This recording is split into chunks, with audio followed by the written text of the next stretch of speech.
tell me when you're ready. Ready, sir. Ready? Call the council meeting to order tonight. We've got a quorum present, and tonight will be led in the invocation by Reverend Randy Rasmussen from Emmanuel Baptist Church here in Sioux Falls. After the invocation, we'll have the Pledge of Allegiance. So at this time, please rise.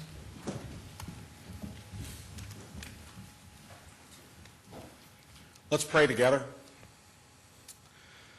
God of heaven and earth, we gather tonight committed to a course of service to our fellow citizens. We come from many different backgrounds and various faiths to bind ourselves together for the common good of our community. We are thankful for the men and women who so faithfully serve our community, thankful for those who sacrifice their safety to maintain order and respond to crisis, thankful for those who sacrifice their comfort to lead and make the difficult decisions, thankful for those who share their talents, dependably attending to the numerous responsibilities of our city's government. So, Lord, we ask you to bless each one, all those who serve our community, guide them, protect them, and give them strength for their work. Now for this meeting and all those gathered, we pray for your presence, your wisdom, your direction, and your blessing of the good. Help each one here to think, speak, and act in ways that are mutually beneficial and honoring to you, Lord. Acknowledging the God of our founders, we pray in his name. Amen. I pledge allegiance to the flag of the United States of America and to the republic for which it stands, one nation, under God, indivisible, with liberty and justice for all.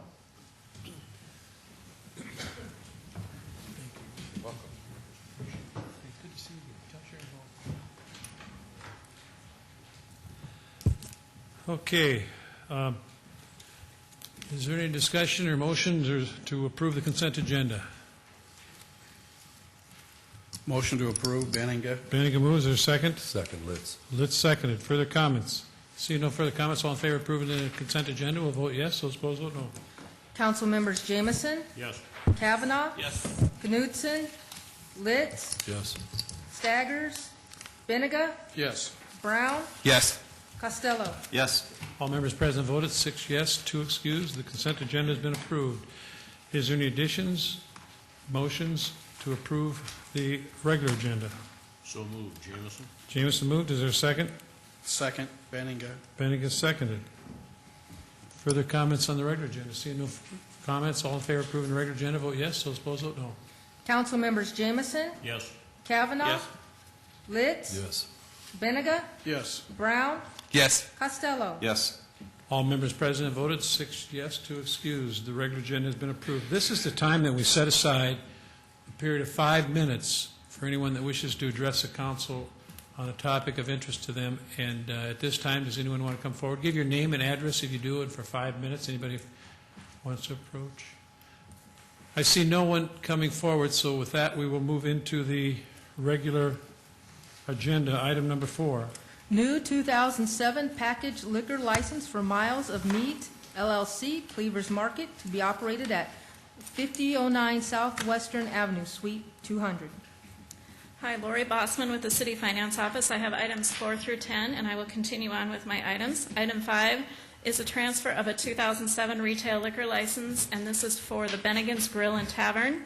It will now be known as Game Day, Inc. for Rookie Sports Bar and Grill, 2616 South Louise Avenue, including Sunday sales and the addition of VLTs. This would be pending final inspection per health.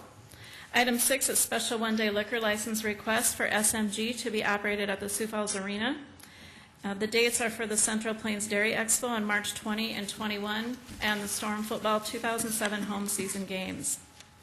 Item 7 is special one-day liquor license request for the Washington Pavilion, 301 South Main Avenue, March 29 for a private party, April 12 for the chamber, and April 14 and 19 for wedding receptions. Item 8, special one-day malt beverage and special one-day wine licenses for the Avera McKinnon Foundation. This would be at the Health and Fitness Center, 3400 South Southeastern Avenue on April 20th for the Big Grape. Item 9, special one-day malt beverage and special one-day wine license request for Main Street, Sioux Falls. And there are 4 events listed. One is the Cinco de Mayo Parade and Fiesta, May 5th at Falls Park. Automania, June 20th on South Phillips Avenue, etc. And the areas listed on your agenda. Hot Summer Nights on July 18th. Again, the areas listed in the downtown area. And then Stogie's Stakeout on July 28th, and that's on Phillips from 10th to 11th Streets. And then item 10 is a special one-day malt beverage and special one-day wine licenses for the Southeastern chapter of the South Dakota Engineering Society. And this will be at 1000 North Lake Avenue, and we're just simply changing the date from February 24 to March 24 due to weather problems in February, and this is for their annual banquet. And I would be happy to answer questions on items 4 through 10. Questions of Lori on items 4 through 10? Kevin? Lori, on item 9, the first event, if I'm looking at the graphic, Cinco de Mayo parade info, that location where they will be dispensing alcoholic beverages is on the west side of the falls? Well, you know what? I'm going to defer that to Ryan Murphy and Emily South are here representing the Cinco de Mayo parade, and they could probably answer your question better than I could. Before they come up, I'm curious. I thought our city ordinance restricted alcohol sales to an area east of the falls surrounding the Falls Overlook Cafe. It was 150 feet or something? I think it was 150 feet. Unless we've changed that ordinance. Dave? We did change it, that's right. Dave? Okay, Dave will take this for me. Thank you. That ordinance was amended so that that area is still off limits to the consumption and sale of alcohol, with the exception of if the group secures a permit through the application process and then is approved by the city council. But a permit is required anyway. Right. Previous to the amendment, I believe that you couldn't even get a permit for that area. What drove this action was when Hot Harley Nights moved their main function for their event to West Falls over by our new office over there. And then that was what made us look at that ordinance and then come back with some language to be able to allow that to happen only through the application process. Previous to the amendment, you couldn't even get a license, as I understand it, or a one-day license to do that. Further questions? Others wish to address council through item 4 through 10? Anyone? Not.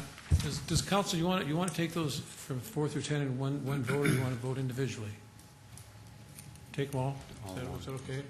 Is there a motion to take items 4 through 10? So moved, Jameson. Jameson moves. Is there a second? Second, Litz seconded. Further comment on the motion? Take that, Kevin. Well, my problem is with item 9, specifically that event. I will not be voting for this, unfortunately, simply because of that.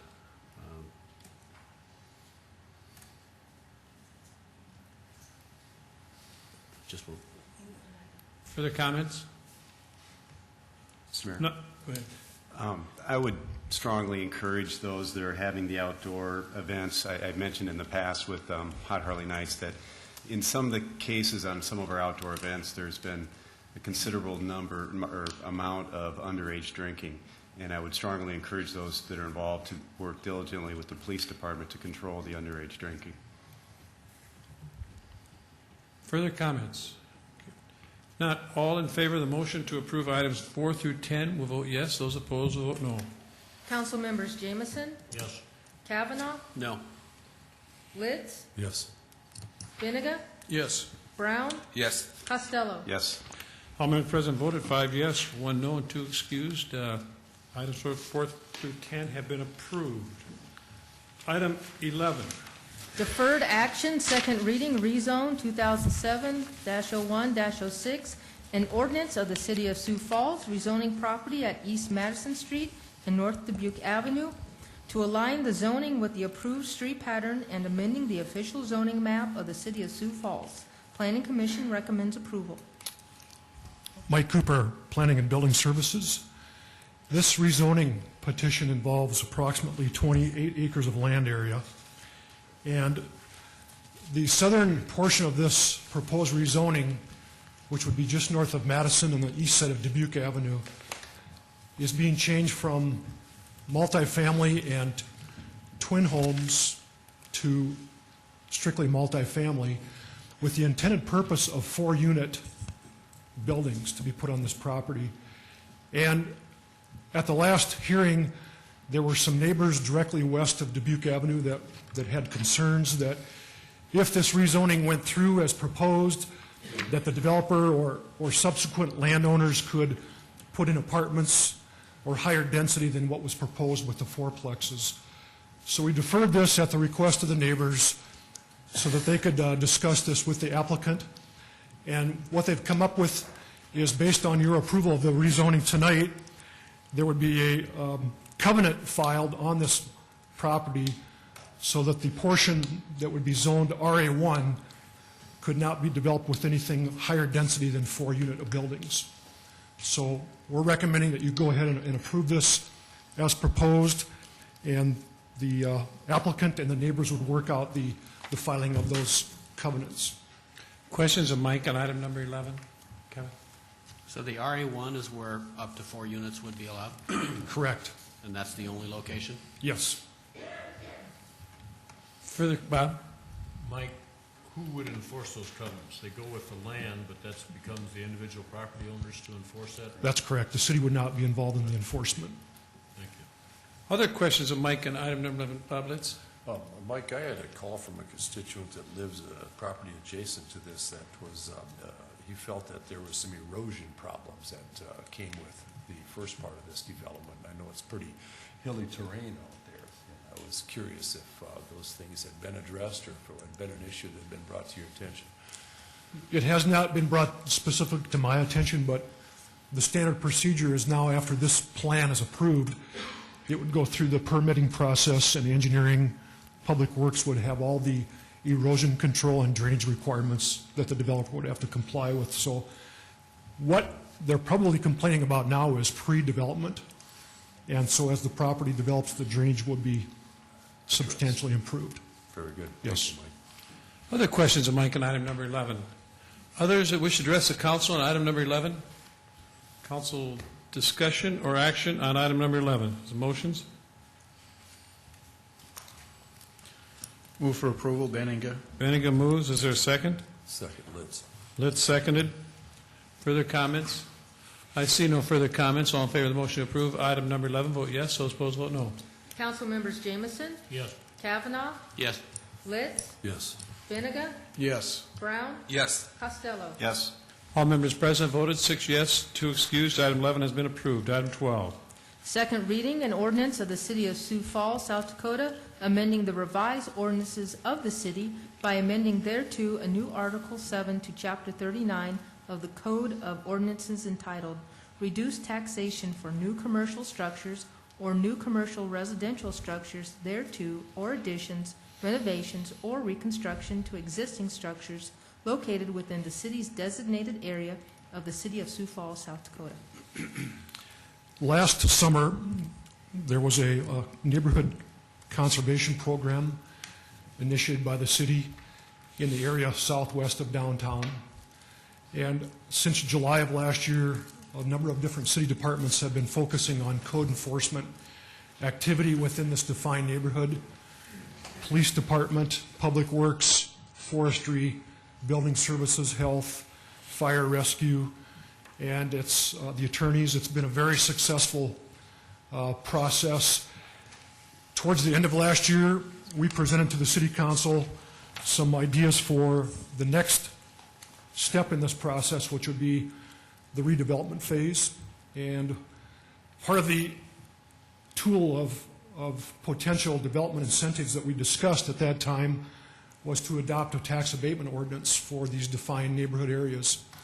The tax abatement ordinance that's being presented to you tonight is similar to one that we've been using within the downtown area, and it's based on state law that enables us to provide for a 5-year tax abatement for specific types of redevelopment activities. In this particular case, the redevelopment activities would allow for new commercial structures, new commercial residential structures, which are defined as 4-unit or larger multifamily buildings, or additions, renovations thereto to those types of existing structures. So the concept is that by adopting this tax abatement ordinance, it would allow the city to work with property owners, developers on not only bringing in new construction to the areas, but also upgrading existing residential and non-residential structures within the neighborhoods.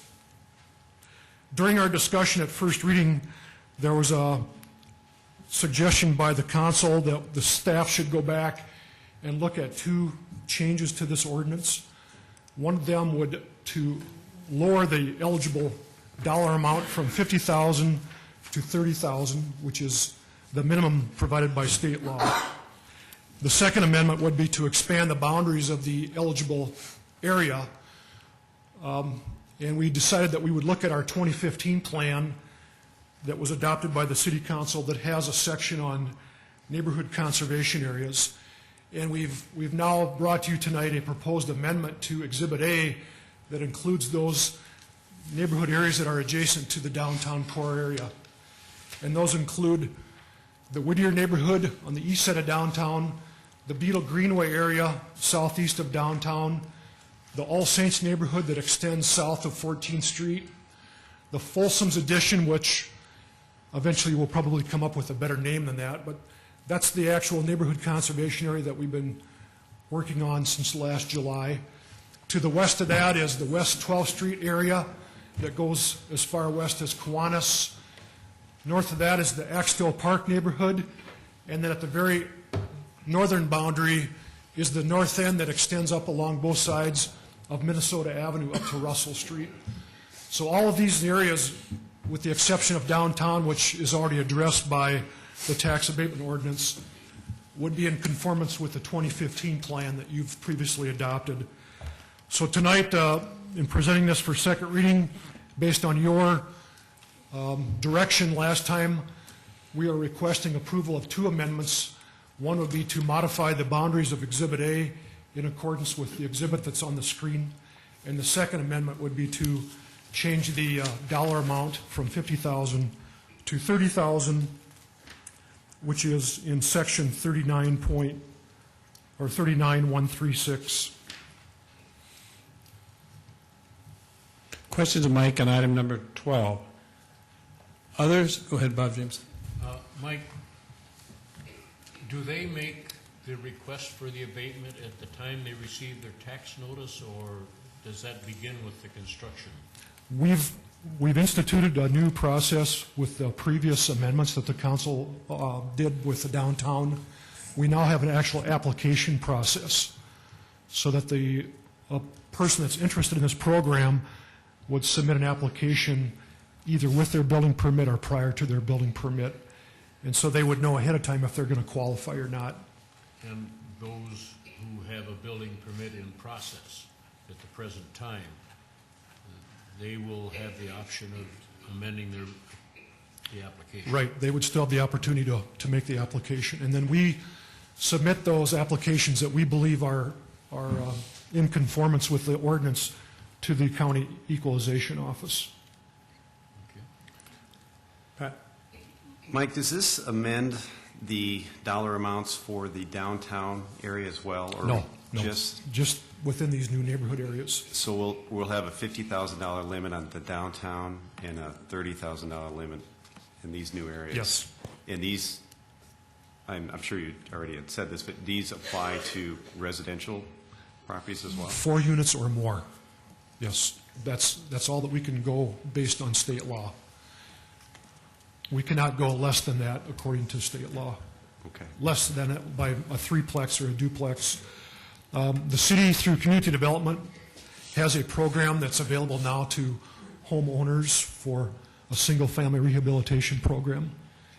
And we have through Randy Bartunik's office, at least in our code enforcement or our neighborhood conservation area, we've made that information available to those property owners. I guess I'm just wondering, for discussion purposes, why we would have two different thresholds for downtown versus outside of downtown. We recently, we did go through and amend the downtown. Yeah.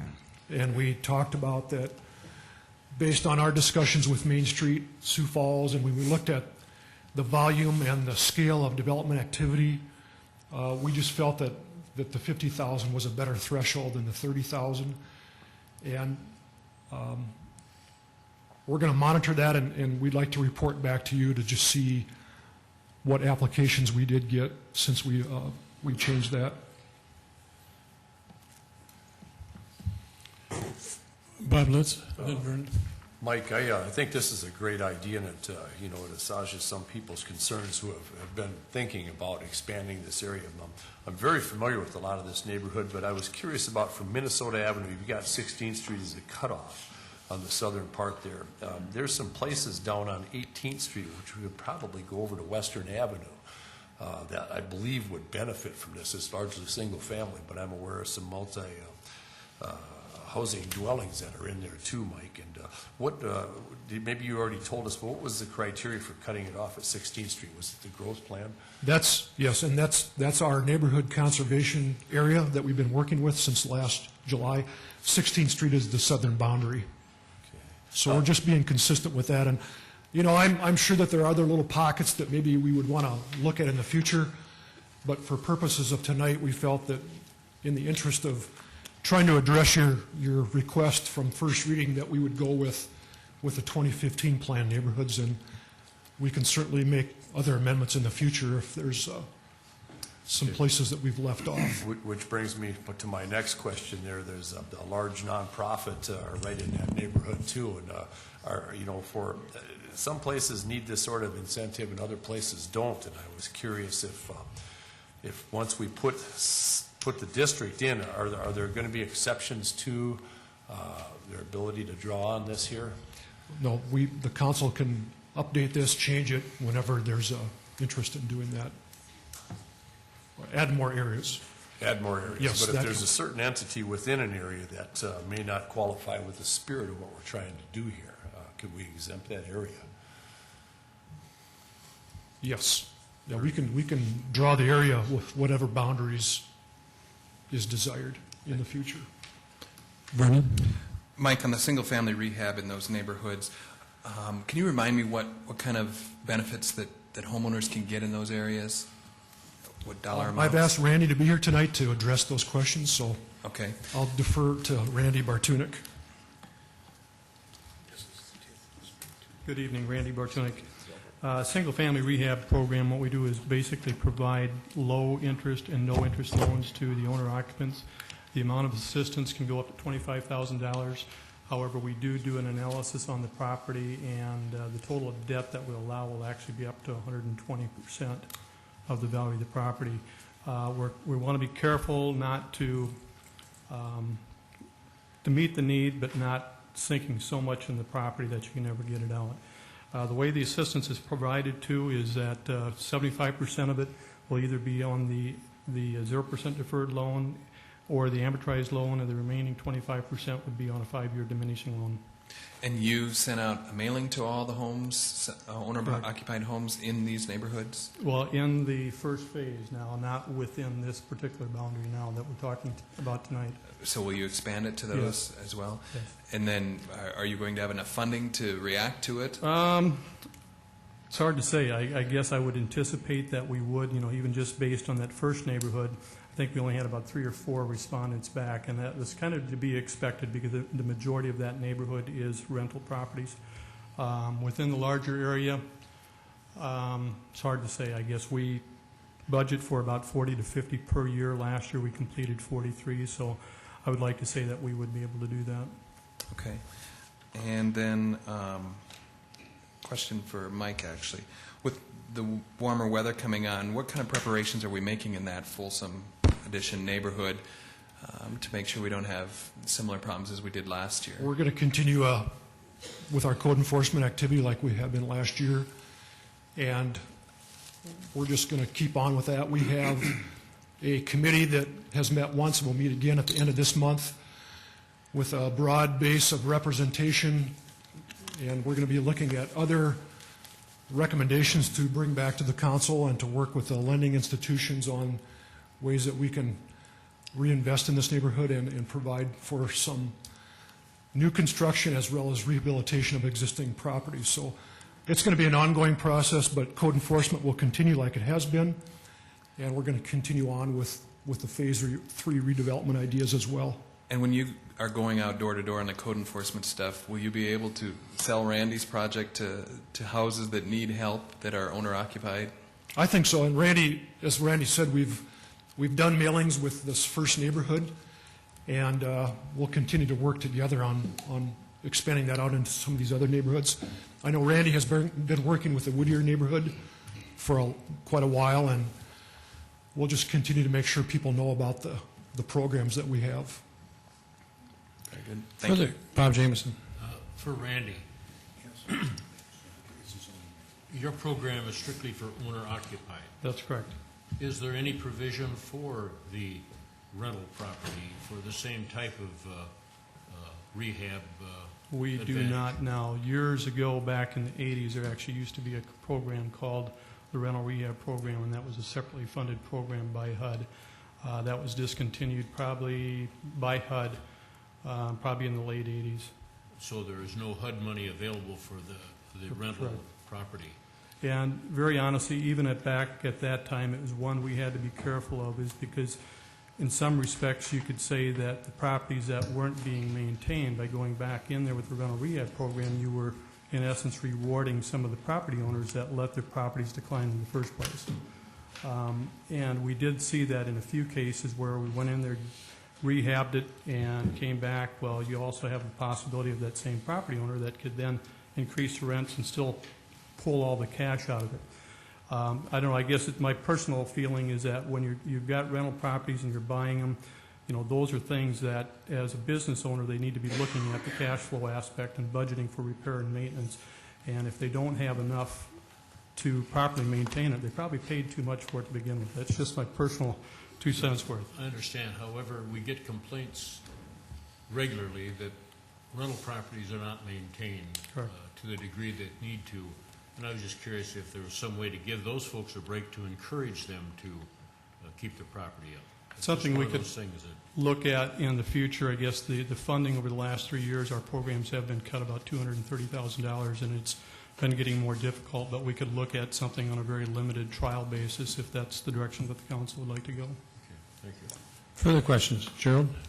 Mike, to follow up on Pat's comments, what would be your concern if we did match the whole area with a $30,000 limit rather than having 2 separate criteria? That's certainly, I mean, we would probably have to come back with an amendment to the downtown tax abatement ordinance then, as a separate action. And if I, go ahead. I just wanted to follow up with Councilor Jameson's question, because Randy and I have had this discussion recently about reenacting a rental rehab program, and I know there's some concerns with how that would be administered and what the eligibility would be, but the city of Fargo does something like that now, and quite frankly, we've been asked to look into a program that may not be funded with CDBG money, but if we could put together some parameters that everybody would feel comfortable with, and then we could go out and try to secure some funding and do another pilot project, that's something that we're going to take a look at. Well, the reason I ask the question is sometimes we keep talking about affordable housing for the city of Sioux Falls. It's an issue, and sometimes those properties that are run down a little bit are the cheapest housing, and you can't afford to put any more money back into that property and keep the rents where they are. So you automatically have to raise rents, and sometimes it will support that. And I'd be interested in seeing something So like that. we'll take a look at that, but we know that we're going to have to address some concerns about Very good. the fairness of this and what the intent is. Further questions? Pat?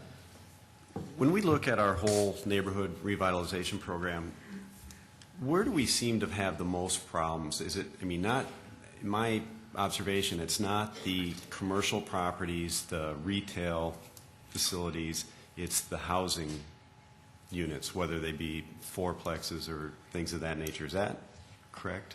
Or do we have problems with the actual commercial businesses as well? I think most of the problems with property owners is, yes, primarily rental property. But again, one of the reasons that we are pushing to get this ordinance in place is that it would provide for an incentive in some places to invest in commercial property where there maybe is a lack of that incentive to do it now, because we know that these neighborhoods need services, they need some retail, other commercial type development, and this is one way that we can help encourage that to happen. But yes, most of the problems that we've been dealing with historically have been more the residential than the non-residential. Is it feasible, Gary, maybe this is probably for you, is it feasible to limit this rebate program to the residential, I mean the fourplexes and such? Or do we have to take it all commercial properties? Pat, if I understand your question, you're saying can we create the district and leave out everything but commercial residential? Right. We could, yes. Further questions? Others who wish to address the council item number 12? Not. Is there council action to approve item 12?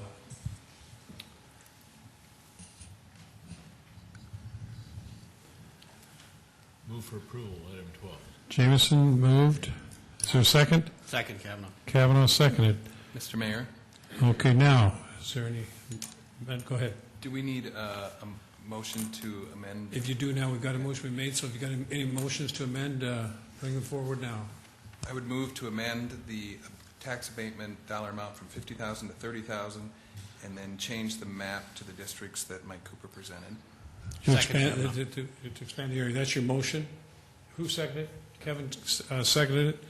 Everybody understand that motion to amend? Okay. Everybody understands that? Go ahead. I guess a question for Mike. Why couldn't we amend it right now to make it 30,000 across the board? It's a different ordinance. Exhibit A does not include the downtown area because that's already a separate ordinance that you've adopted. A totally separate ordinance, Yes. not part of this one. Right.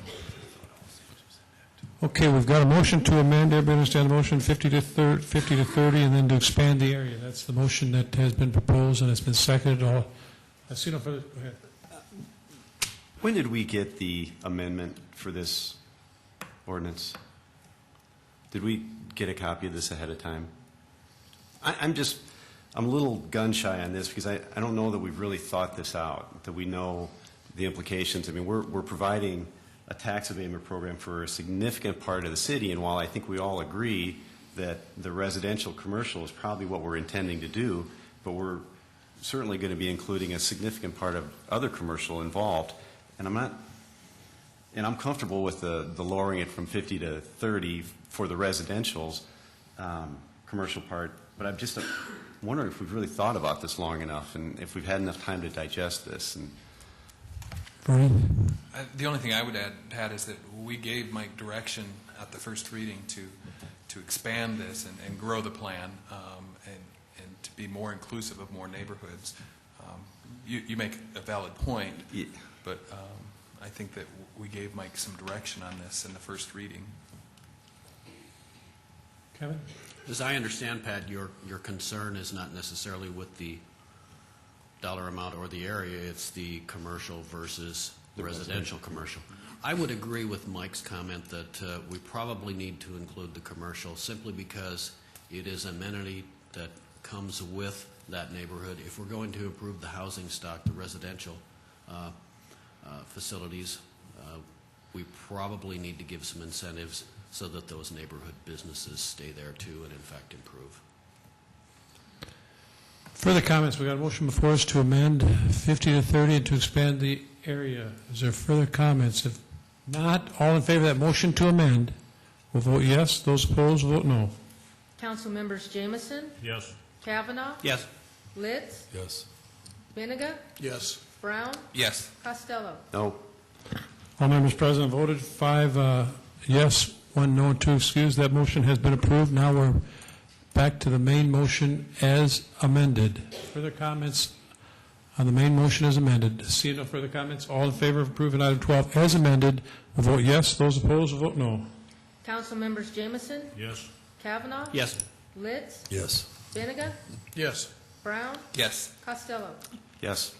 All members present voted 6 yes, 2 excused. Item 12 has been approved as amended. Item 13. Second reading, an ordinance of the City of Sioux Falls, South Dakota, providing supplemental appropriations.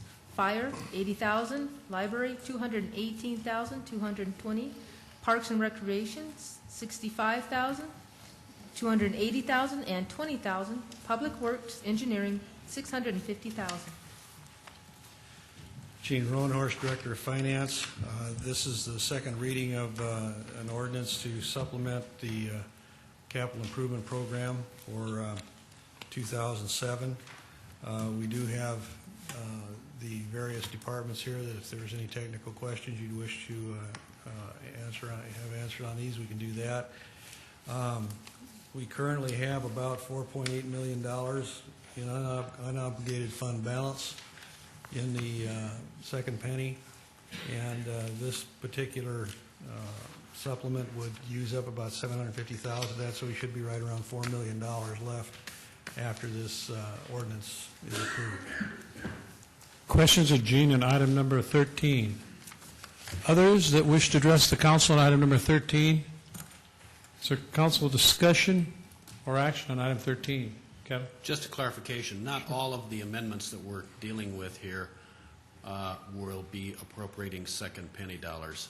In fact, a pretty good share of it is going to be user fees. Is that correct? There's a total shift here of $1,751,000. $750,000 of that will come from appropriation of unobligated fund balance. Thank you. Further questions on item 13? Further discussion? If not, is there a motion? Move for approval. Kavanaugh moved, Benega seconded to approve item 13. Further discussions? Seeing no further discussion, all in favor of the motion to approve item 13, vote yes. Those opposed, vote no. Council members Jameson, Yes. Kavanaugh, Yes. Litz, Yes. Benega, Yes. Brown, Yes. Costello. Yes. All members present have voted. Item 13 has been approved, 6 yes, 2 excused. Item 14. Second reading, an ordinance of the City of Sioux Falls, South Dakota, approving the First Amendment to amended and restated commitment agreement by and between Lewis and Clark Rural Water System, Inc. and the City of Sioux Falls. Good evening, Kevin Smith with the Office of Public Works. The proposed ordinance contains specific language that clarifies the prepayment and true-up arrangements between the city and Lewis and Clark. It reflects the additional unused capacity subscribed for by the city, sets forward the minimum water that the city must purchase, and also lays out the installment plan of bond payments to Lewis and Clark, among other things. But those are the kind of the highlights.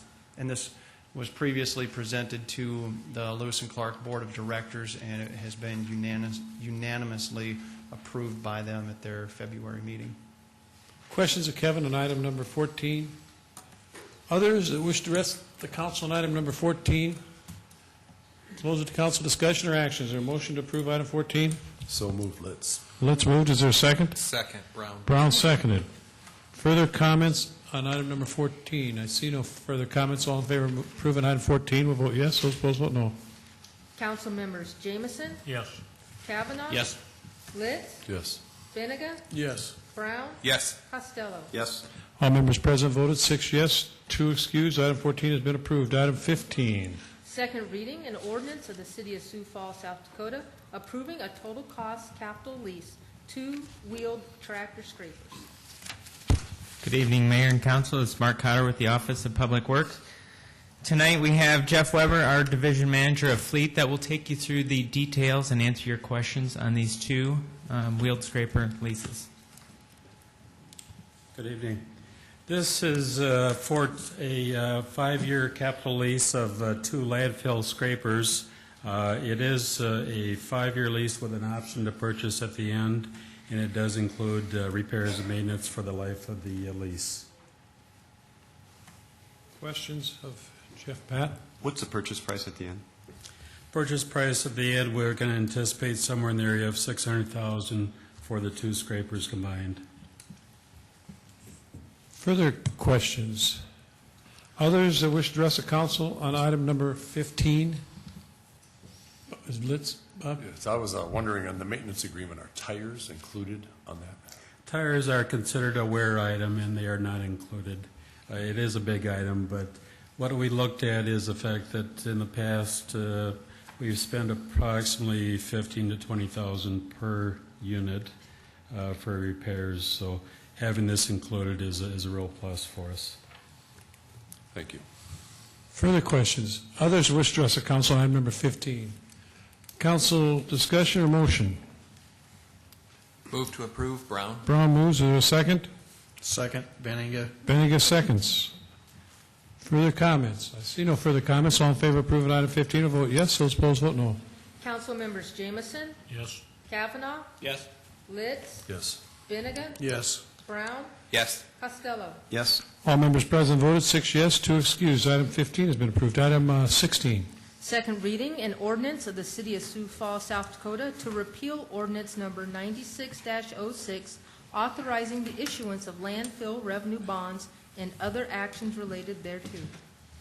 Good evening again. Mark Cotter with the Office of Public Works. As last week, 16, 17, and 18 tie together. 16 is the repeal of the ordinance last year that obligated landfill revenue bonds. And then 17 and 18 are actually a restructuring of last year's loan and coupled with this year's loan. And we have our bound counsel is Doug Hayek here to take you through 2 necessary amendments to the ordinances.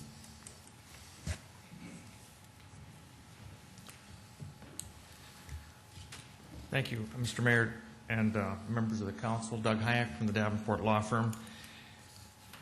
On the agenda item 17, the loan, this is the SRF loan portion of the financing, $500,000 loan. 18 is the separate loan from the Board of Water and Natural Resources, and that is for $1.8 million. The first amendment that you saw was to simply designate the loan under 17 as Series 2007A and the loan under 18 as 2007B. And the other amendment is to change the definition of the project description on item 17. That's the SRF loan. Only a portion of the money or a portion of the cost of this project are eligible for clean water financing under the SRF loan program. And so that description needed to be changed so it only encompassed those cost items that were eligible for that loan. And so those are really the only changes that were given to you. Questions of Doug on item number 16? Others that wish to address the council on item number 16? Council discussion or is a motion? I move for approval. Knutson. Knutson moves. Is there a second? Second, Litz. Litz seconded. Further comments on item 15? I had a question. Go ahead. Maybe for Mark Cotter. Okay, Mark.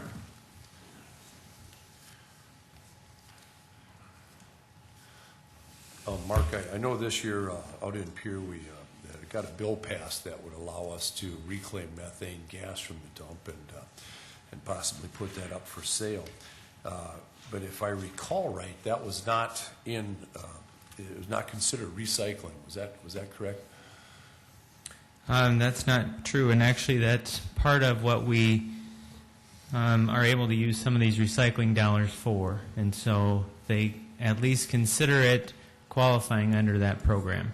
Okay, because that's what this was about, was getting more money back under the recycling as opposed to general.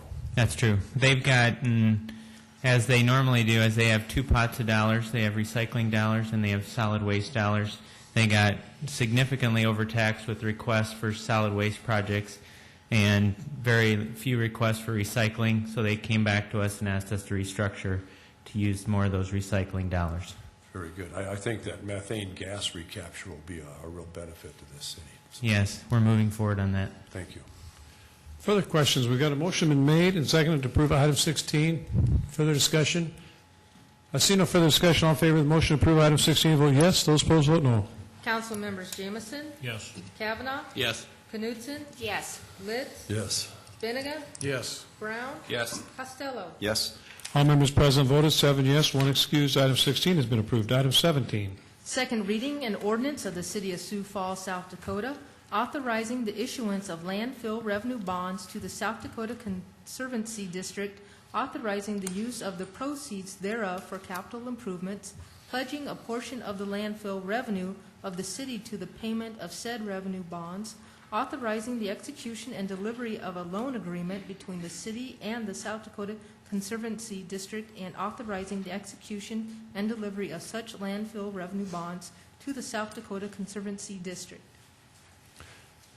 Others that wish to address the council, item 17. Seeing no one come forward, is there council discussion or is a motion? Move for approval, Jameson. Jameson moved. Is there a second? Second, Benninger. Benega seconded. Further comments? See no further comments. All in favor of the motion to approve item 17, vote yes. Those opposed, vote no. Do we need clarification on this as far as which amendment we're referring to? We had 1A, and then we had, or A1 and then A2. I don't have a copy of the amendment. I believe it's A2 is the final version. That's Okay, the and that's the one we're voting on. correct. Okay, With a that's all substitute I'm motion. sure. Okay. Thank you. We've got a motion made and seconded to approve item 17. Further discussion? I see no further discussion. All in favor of the motion to approve, vote yes. Those opposed, vote no. Did we do that? For item A2, I move for a substitute motion for item A2 amendment 2. Okay, substitute motion that Jameson made. Is there a second? Second, Benninger. Benega second. Jameson made. Okay, go ahead, Bob. It's to comply with what Doug was referring to. I think it redesignates the portion of that that's the 500,000, if I'm not mistaken. Is that correct? That is correct. Okay. The final amendment just changed the project description so that the costs were just limited to those that qualify under the Clean Water Program. Okay, we got a substitute motion on item number 17. Everybody understands that motion? All in favor of that motion will vote yes. Those opposed, vote no. Council members Jameson, Yes. Kavanaugh, Yes. Knutson, Yes. Litz, Yes. Benega, Yes. Brown, Yes. Costello. Yes. That amendment has been approved, 7 yes, 1 excused. Now we're back to the main motion as amended. Do we need that? Did that take care of that? Okay, then that one's been approved. Then let's move to 18. Second reading and ordinance of the City of Sioux Falls, South Dakota, authorizing the issuance of landfill revenue bonds to the South Dakota Board of Water and Natural Resources, authorizing the use of the proceeds thereof for capital improvements, pledging a portion of the landfill revenue of the city to the payment of said landfill revenue bonds, fixing the terms of such landfill revenue bonds, authorizing the execution and delivery of a loan agreement between the city and the South Dakota Board of Water and Natural Resources, and authorizing the execution and delivery of such landfill revenue bonds to the South Dakota Board of Water and Natural Resources. Anyone wish to address the council on item number 18? No one come forward. Is there council discussion or action? Move for approval, Jameson. Jameson moved. Is there a second? I second that motion, Knutson. Knutson seconded. No, I have a substitute motion to bring that into compliance with amendment version A2, which specifies the 1.8 million that's eligible for those type of funding. Was there a second to that motion? I second that. Knutson seconded. Everybody understand that motion? Okay. All in favor of the substitute motion by Councilmember Jameson, seconded by Councilmember Knutson, will vote yes. Those opposed, vote no. Council members Jameson, Yes. Kavanaugh, Yes. Knudsen. Yes. Litz. Yes. Benega. Yes. Brown. Yes. Costello. Yes. All member present voted 7 yes, 1 excused. Item 18 is approved. Item 19. First reading, major amendment 2007-02-10, an ordinance of the City of Sioux Falls, South Dakota, amending Chapter 15.45.070, Plan Development Districts, allowing the changes in land use as reflected in the revised sub-area regulations, and amending the official zoning map of the City of Sioux Falls, West Career Avenue and West Cayman Street. Planning Commission recommends approval. We have a number of items tonight that have gone through the City Planning Commission meeting with a recommendation. This first item is a request by Lloyd Companies. It's the site of approximately 4 acres of land area that was approved for multifamily residential, and this change would allow that to go to office. And this is part of the Thielen development area in the northwest part of Sioux Falls. Questions of Mike on item 19? Okay, let's go to 20. First reading, rezone 2007-01-22, an ordinance of the City of Sioux Falls, South Dakota, rezoning property at West Benson Road and Northview Avenue to rezone portions of the Jansmick addition to conform with the previously approved preliminary subdivision plan and amending the official zoning map of the City of Sioux Falls. Planning Commission recommends approval. This is a request for about 100 acres of land north of Benson Road on the east side of Interstate 29. It's called the Jasmic Addition, and we are modifying the zoning district boundaries so that they match with our subdivision plan that has been approved by the City Council. And this will be a combination of commercial, office, and industrial development land. Questions of Mike on item number 20? Okay, let's go to 21. First reading, rezone 2007-02-15, an ordinance of the City of Sioux Falls, South Dakota, rezoning property at the southeast corner of East 26th Street and South Dakota Highway 11 to develop neighborhood commercial services and amending the official zoning map of the City of Sioux Falls. Planning Commission recommends approval. This is approximately 8 acres of land in the southeast corner of East 26th Street and Highway 11. It was recently annexed into the city limits, and a land use amendment has been approved by the City Council. It's proposed to be part of the Copper Creek addition, which is a Van Busker Company's development, and this would be proposed for future commercial development. Questions of Mike on item 21? Let's go to 22. First reading, rezone 2007-02-16, an ordinance of the City of Sioux Falls, South Dakota, rezoning property at Cleveland Avenue and East 12th Street to increase the amount of signage allowed and allow a greater range of commercial uses and amending the official zoning map of the City of Sioux Falls. Planning Commission recommends approval.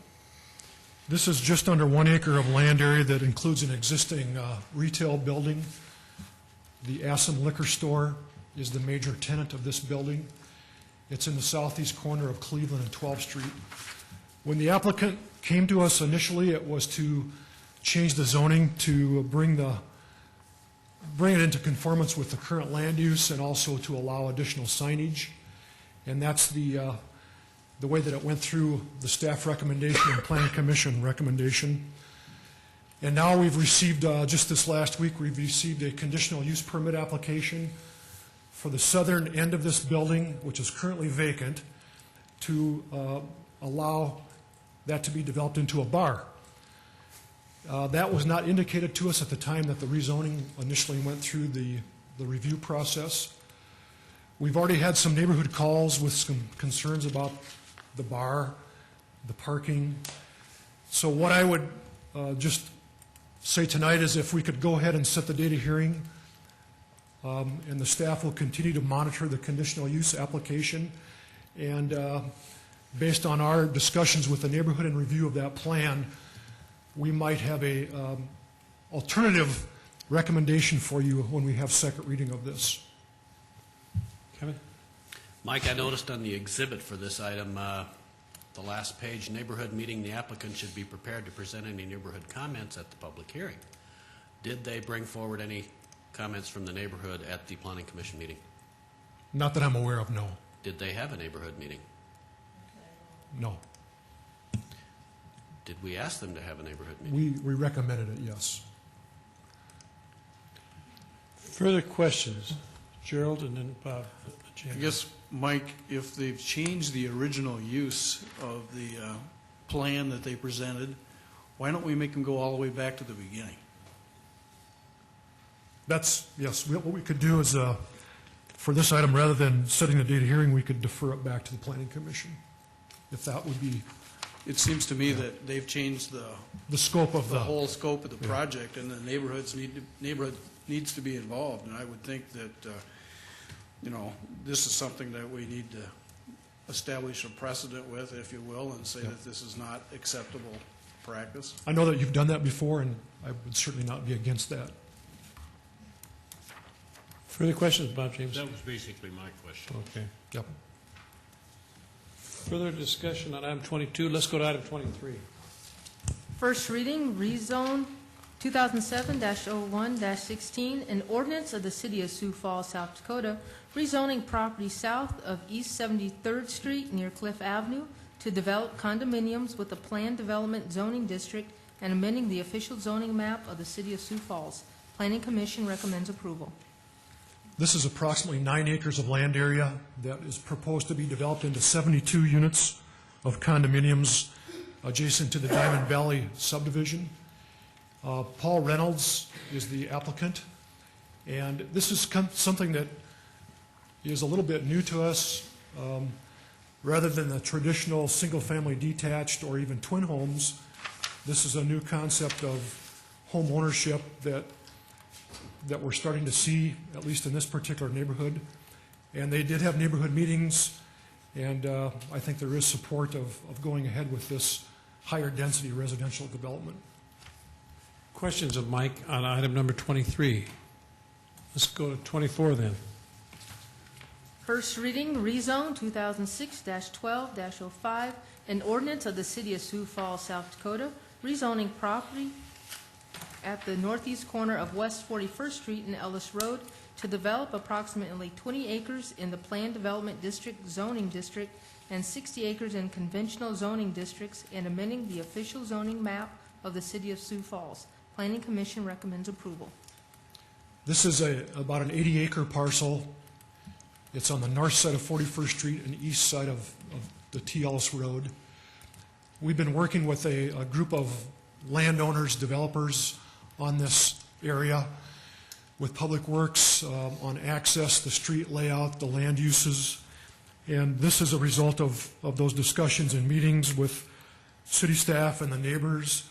And it would allow this to be developed into commercial, office, multifamily, and single-family residential development.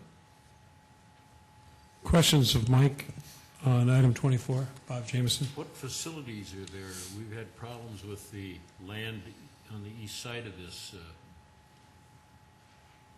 at 41st and the T. Ellis Road. What is the name of that acreage out there that the city was forced to provide sewer for a few years ago? Prairie Meadows, I Yes. believe. That's to the south of here. Yep, that's currently being served by city sewer. Will this area be served by that same sewer? Is that? I don't know if it's the same service line, but it will be served by city sewer, this development area. Yes, we can do that.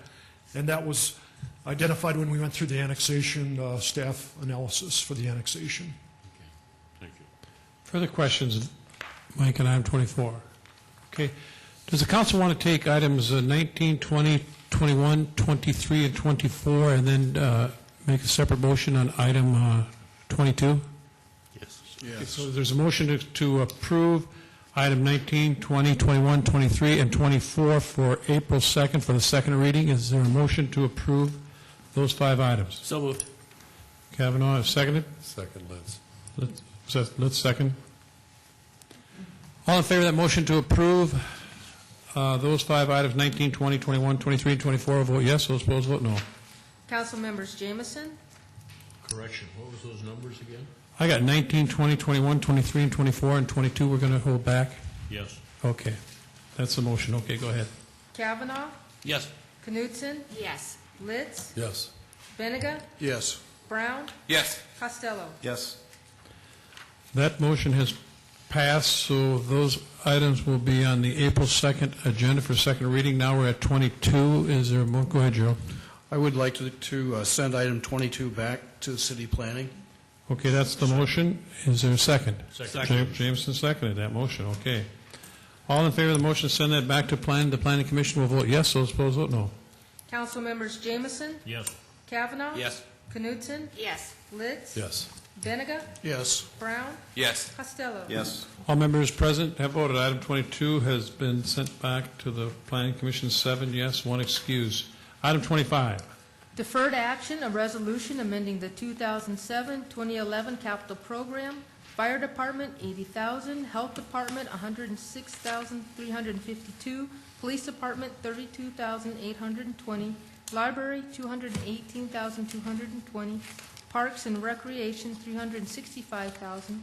Public Works and Engineering, $1,021,000. Public Works Fleet, $40,000. Gene Roanhorse, Director of Finance. This is the resolution that amends the actual capital improvement program for 2007. It relates back to item 13 that you adopted a little bit earlier. Questions of Gene on item number 25. Others who wish to address the council on item 25. Council discussion, or is there a motion? I move for approval. Knutson. Knutson moves. Is there a second? Second, Benega. Benega seconded. Further comments on the motion to approve item 25?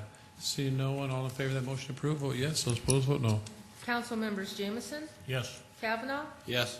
Knutson. Yes. Litz. Yes. Benega. Yes. Brown. Yes. Costello. Yes. All members present voted. Item 25 has been approved. 7 yes, 1 excused. Item 26. A resolution approving the 2007 Sculpture Walk. Good evening, Mayor, members of the council, viewing audience. My name is Russ Sorensen, representing the City Planning Office, and with me this evening is Mr. Jim Clark, the Executive Director for Sculpture Walk. As a follow-up to your informational briefing this last week, we're here tonight seeking your support for the 2007 Sculpture Walk program. Resolution, the 2007 Sculpture Walk program of the Sioux Empire Arts Council will bring 55 new sculptures to the Central Business District for an outdoor art gallery display. It's important to recognize that in only 4 years, the Sculpture Walk program has developed from a local and regional program now to a national and international program. This year's 2007 Sculpture Walk program, consisting of 55 new sculptures, will be from 49 different artists representing 18 states and 4 countries, including Canada, Cuba, Italy, and Russia. Sculpture Walk has enhanced the beauty of our downtown area and its culture for all citizens and visitors to enjoy. One of the objectives of the program is to sell the sculptures that will be moved to sites throughout our community. The program has also created awareness for the importance that art plays in enhancing the quality of the lives in our community. And over the last 3 years, the city has contributed $75,000 to the success of the Sculpture Walk program. And this does not take into consideration the increased tourism and the sales tax dollars or the quality of life economic development impacts that we've experienced. Over 100 businesses and individuals contribute annually to the financial strength of Sculpture Walk. Over 50 volunteers help make Sculpture Walk a success. The public votes for their favorite sculpture each year, deemed the People's Choice Award, and that sculpture is then purchased by the city. The exhibition of public art in our Central Business District is recommended and encouraged in various plans, including the final report of the Downtown Art Committee, the City of Sioux Falls 2015 plan, and the Sioux Empire Arts Council's cultural plan. The Sculpture Walk program represents a broad collaboration of individuals and entities, both public and private, including the Main Street Sioux Falls, the Sioux Falls Empire Arts Council, the Chamber of Commerce, and the City of Sioux Falls. City staff representing engineering, risk management, and planning, along with various boards and commissions, including the Visual Arts Commission and the ADA Accessibility Review Board, have all reviewed and favorably recommended approval of the 2007 Sculpture Walk program. This concludes our presentation, unless you have questions, and Jim and I are here to address them. Questions of Russ on item number 26. Others that wish to address the council on item 26? Council discussion or motion? I move for approval. Knutson, is there a second? Second, Brown. Brown seconds. Further discussion? Seeing no further, go ahead. Just out of curiosity, Russ, I know at the presentation we had last week, an indication of how many of the sculptures that have been through the past few years have stayed in the city, have been purchased and remain in the city as part of us we can enjoy. Any numbers on that? Jim, I defer to you if you have a best estimate guess on that.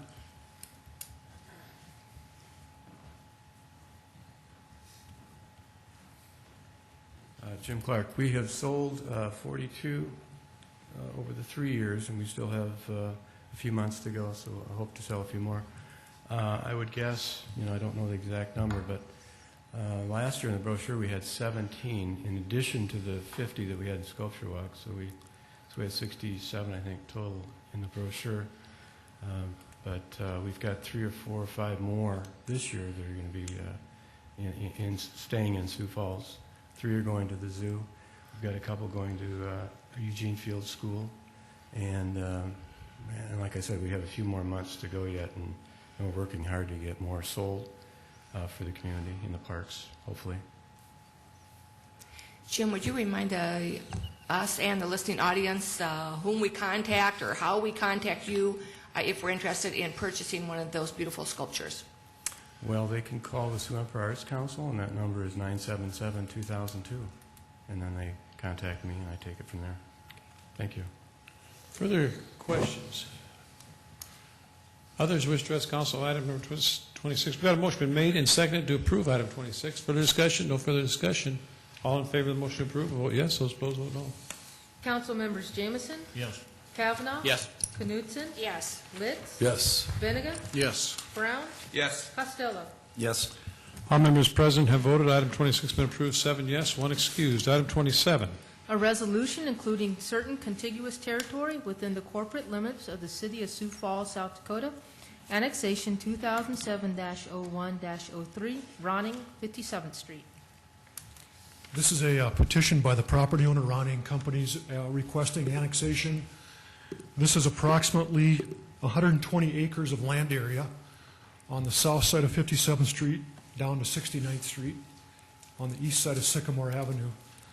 The staff analysis is that with the new east side lift station, later this year we'll be able to provide sewer to this property, and the water service will be a 24-inch water main along Sycamore Avenue, and a 30-inch water main will be along the 57th Street right-of-way. So it's going to be a major development area, and the recommendation by city staff is to approve this annexation request. Questions of Mike on item number 27? Others wish to address the council on item 27? Council discussion or motion? Move to approve Litz. Litz moved. Is there a second? Second, Jameson. Jameson seconded. Any further discussion? I see no further discussion. All in favor of the motion to approve item 27, vote yes. Those opposed, vote no. Council members Jameson? Yes. Kavanaugh? Yes. Knutson? Yes. Litz? Yes. Benega? Yes. Brown? Yes. Costello? Yes. All members present voted. Item 27 is approved, 7 yes, 1 excused. Item 28. A resolution approving diagonal parking on North Lake Avenue.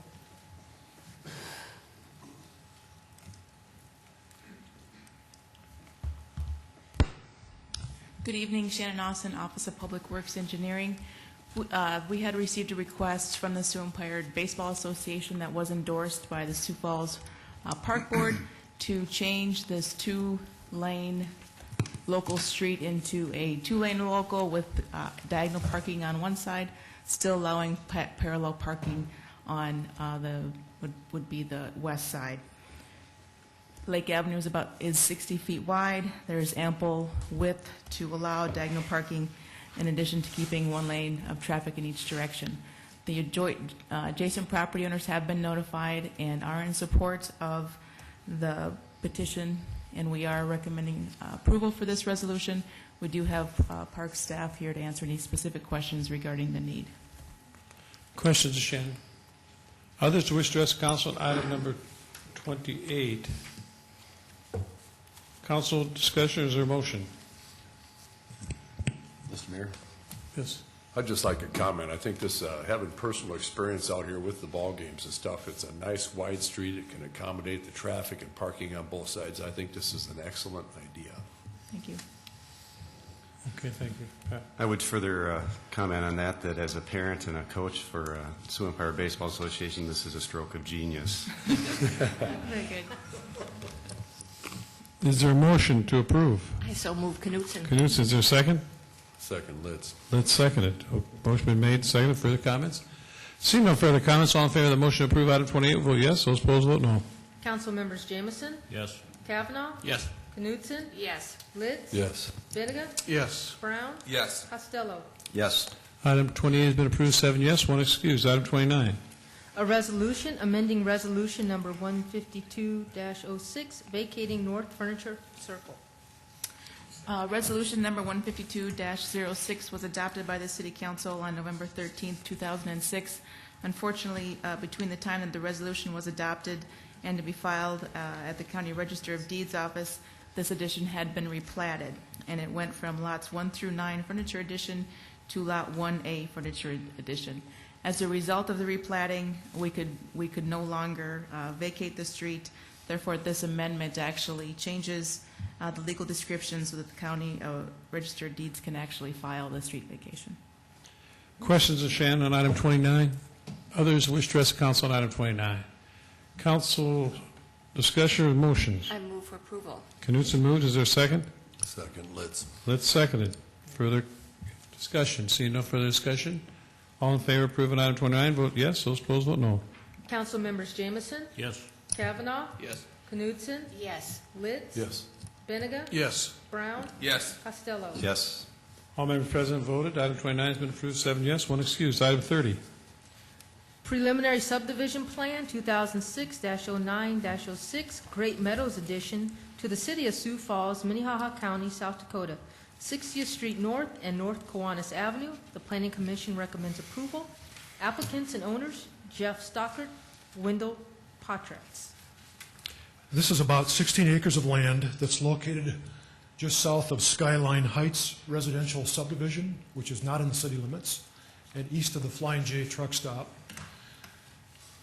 Some time back, we came to the city council with an amendment to the zoning that was approved on this site previously, and that was based on neighborhood meetings and the applicant, and we came up with a buffer on the north side of medium-density residential and office, and then the southern portion of this would be commercial land uses. Now the subdivision plan is being brought to you that's in conformance with those new zoning districts and zoning uses, and the recommendation by the Planning Commission as well as city staff is to approve this development plan. Questions of Mike on item number 30? Go ahead, Bob. So, Mike, are the utilities currently there servicing Skyline Heights? Municipal? No, Skyline Heights is not in the city limits, and so they're on rural water and septic systems.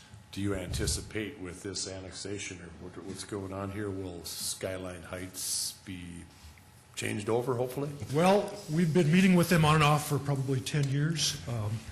And to the west and north of this is that Redstone Village proposal with the indoor water park and the convention center. So they're an island. They know that. They've been kind of debating amongst themselves over the years what to do. But I believe that at some point in the future they will be in the city. There's definitely a concern with the cost of converting from septic systems to city sewer and from rural water to municipal water and the street improvements. So that's all part of their discussion that they've been having over the years. That's all private roads in there, right? Yes. Is that correct? Yes. Kevin? Who serves that for fire protection? Skyline Heights is the rural fire department. I'm not sure which one it would be. Renner, yes. Further questions? Perhaps you don't know this, but should they be annexed into the city, would their current water system, the pipes, be sufficient to? No. Would not. They're probably 2-inch service mains that would not be compatible for fire protection. So that would all have to be replaced. Other questions of Mike on item number 30? Others wish to address the council on item 30? Council discussion, or is there a motion? Move to approve, Litz. Litz moved. Is there a second? Second, Kavanaugh. Kavanaugh seconded. Motion made, seconded. Further discussion? See no further discussion. All in favor of the motion to approve, will vote yes. Those opposed, vote no. Council members Jameson, Yes. Kavanaugh, Yes. Knutson, Yes. Litz, Yes. Benega, Yes. Brown, Yes. Costello. Yes. All members present voted 7 yes, 1 excused. Item 30 has been approved. Item 31. Preliminary subdivision plan, 2006-10-18, Diamond Fields Estates addition to the city of Sioux Falls, Minnehaha County, South Dakota, East 41st Street and Highway 11. The Planning Commission recommends approval. Applicants and owners, Kim Buell, Chuck Moss. Okay, we had the wrong slide. This land is just on the east side of Harmadon Park, on the east side of Highway 11 and the south side of 41st Street. It's about 154 acres of land area. The City Council has previously approved the annexation, the land use amendment, and the rezoning for this property, which will be a combination of commercial, office, and residential land uses.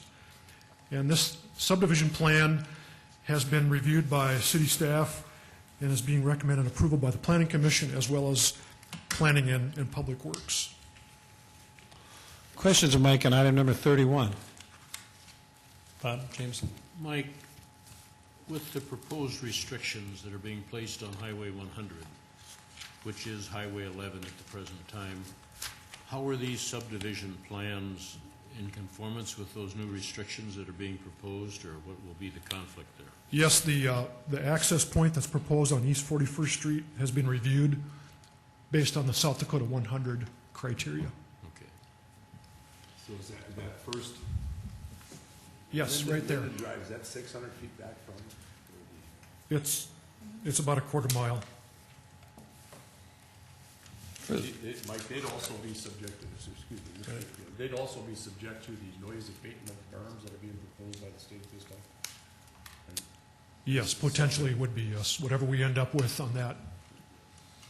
And they're aware of that. We've been discussing that with the applicant. Pat? Mike, on the whole Highway 100 and the setbacks and the everything, when will the city council see some of that?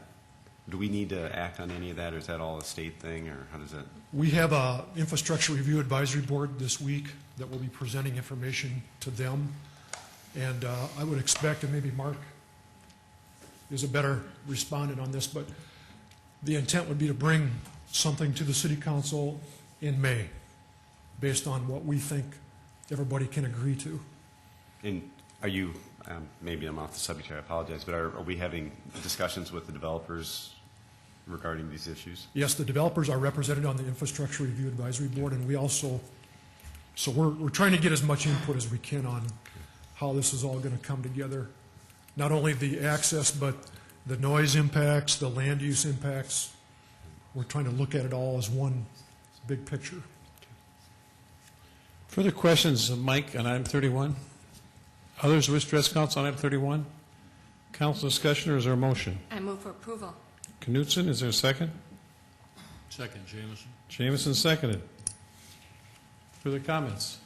I see no further comments. All in favor of approving item 31, vote yes. Those opposed, vote no. Council members Jameson, Yes. Kavanaugh, Yes. Knutson, Yes. Litz, Yes. Benega, Yes. Brown, Yes. Costello. Yes. All members present voted 7 yes, 1 excused. Item 31 has been approved. Item 32. Preliminary subdivision plan, 2006-12-11, RB Flower Fields addition to the city of Sioux Falls, Minnehaha County, South Dakota, West 41st Street and South Grinnell Avenue. The Planning Commission recommends approval.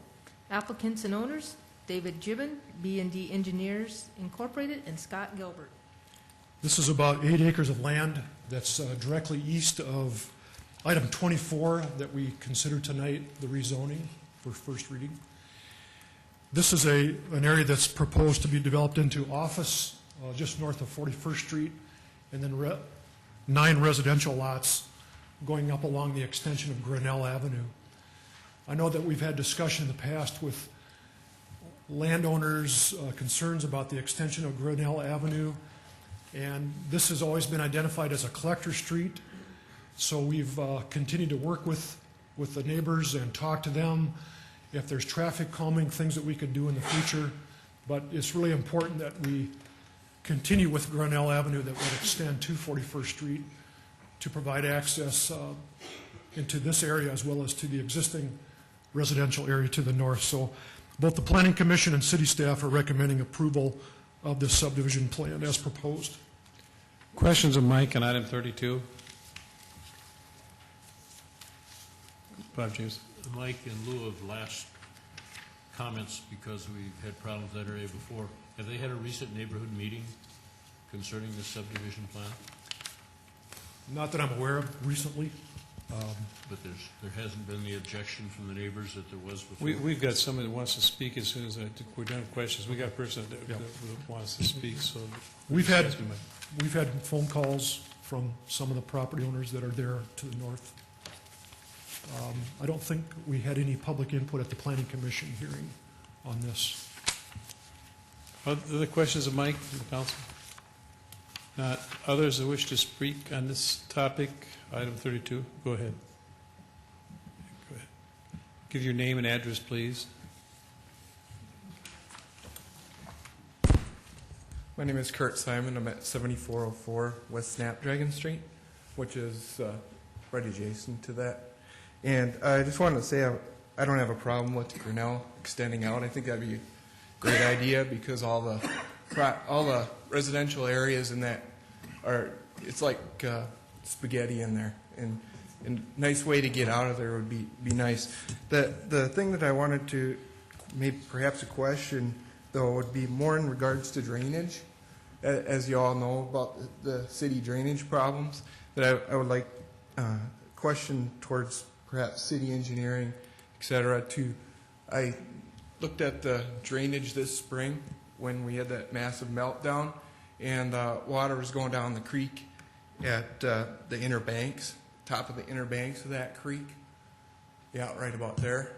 And that's about, it would have been about 2 foot high, 10 foot wide. And this is just normal spring melt. This didn't include any massive rainstorms that we've had in the past. In the past years, I've seen when we've had really heavy rainstorms, water exceeding the outer banks of it. And so I just like to have them consider, before any grounds breaking, perhaps have engineering looking at the whole drainage, because once that area to the, that's the area. Yeah, and then to the south of 41st Street, that whole field there all drains into that. And then to the, at least partially to the west of Grinnell, will be draining into that area as well. And once you start putting office space up there, I figured in that phase 2 spot, right there, I was figuring even if we displaced about 50% of that water, which is kind of conservative if it's office space, it'd probably take up more space. It's with 3 inches of rain within a few hours, you're displacing almost 25,000 square foot or cubic feet of water going down there, and not to mention what's being developed to the west of Grinnell. So I was just, before they start putting residential area houses down there, to make sure that the banks are properly sloped. And I don't believe it would affect my house, but just for the city's overall purpose of drainage, that they really consider before they put in the housing to make sure that that area is properly sloped, plus the area to the south of 41st Street, whenever that gets developed, that area will drain right into there. And if it doesn't get a chance to soak in at all, it's probably just going to raise that creek right up every spring. That's all we had. Mark, do you want to come up? Thanks, Kurt. Public Works will follow up with him and make sure that it meets the storm drainage criteria. Okay, thank you very much. Others wish to address the council on item number 32. Is there council discussion or is there a motion? I so move. Knutson moves. Is there a second? Second, Litz. Litz seconded. Further comments on item 32? Just further discussion? See no further discussion. All in favor of the motion to approve? Vote yes. Those opposed, vote no. Council members Jameson? Yes. Kavanaugh? Yes. Knutson? Yes. Litz. Yes. Benega. Yes. Brown. Yes. Costello. Yes. All members present voted. Item 32 has been approved, 7 yes, 1 excused. Item 33. A proposed resolution vacating a portion of County Odd Lot H-1 Southwest Quarter Section of 36-101-49 as shown on attached exhibit. Good evening, Shannon Austin, Office of Public Works Engineering. This area is at the intersection of 57th Street and Sycamore Avenue. We are realigning Sycamore Avenue to match up with the south leg of Sycamore on the south side of 57th Street. The adjacent old highway right-of-way is being proposed as just a sliver to be vacated. It's basically needed or being vacated to allow to go back to the adjacent property owner because it's no longer needed as public right-of-way, and again, mainly due to the fact of Sycamore Avenue being realigned. We have had numerous public meetings with the adjacent property owners regarding this overall project and have not heard any major concerns regarding this Sycamore Avenue realignment. Questions of Shannon on item 33? Others? This is just to set the hearing date for April 9th for item 33. So is there a motion to set the hearing date for April 9th for item 33? So moved, Jamison. Jamison moves. Is there a second? Second, Litz. Let's second it. All in favor of setting the hearing date for April 9th for item 33, vote yes. Those opposed, vote no. Council members Jamison. Yes. Kavanaugh. Yes. Knutson. Yes. Litz. Yes. Benega. Yes. Brown. Yes. Costello. Yes. All members present voted, 7 yes, 1 excused. The hearing date has been set for item 33 for April 9th. Is there a motion to adjourn? So moved. Okay, we'll give that to Litz and second to Kavanaugh. All in favor will vote yes. Those opposed, vote no. Council members Jamison. Yes. Kavanaugh. Yes. Knutson. Yes. Litz. Yes. Benega. Yes. Brown. Yes. Costello. Yes. We stand adjourned. Okay, no more emails from Good advice. Is there anything we can help you with, sir? Just how about All right.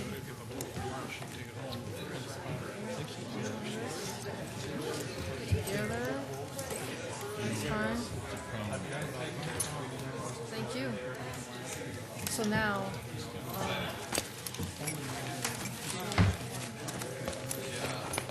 make sure, like if you want, you can get. So you're telling me I got a power cord with this thing? Put in.